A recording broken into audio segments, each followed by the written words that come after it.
When Emily first laid eyes on the antique chair, she felt an inexplicable pull.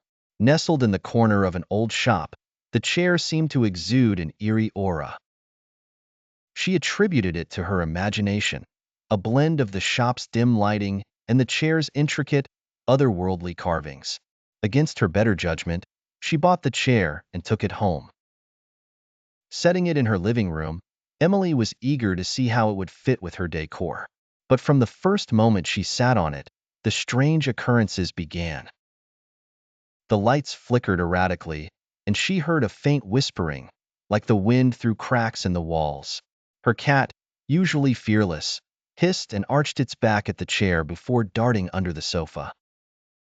Brushing off these incidents as coincidences, Emily carried on with her evening. That night, she dreamt of shadowy figures and echoing voices, waking up in a cold sweat multiple times. Convinced that there was something wrong, Emily returned to the antique shop the next day. The shopkeeper reluctantly shared the chair's dark history. Every previous owner had met with a tragic fate.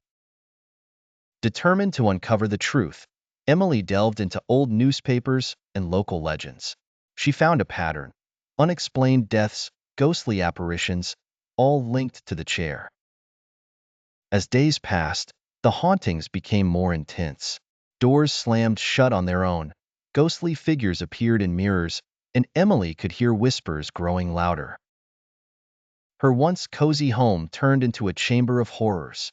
In desperation, she sought the help of Professor Harris, a historian with a penchant for the paranormal. Together, they discovered that the chair was cursed by a vengeful spirit trapped within its wooden frame. The only way to lift the curse was to perform a perilous ritual. Gathering the necessary items, Emily and Professor Harris prepared for the ritual.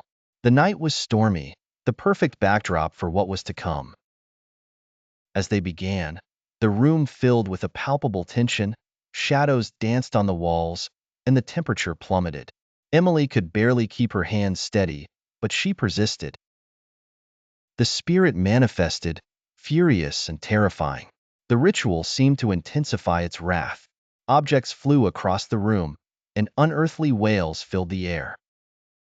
Emily and Professor Harris chanted the incantations, their voices barely audible over the cacophony.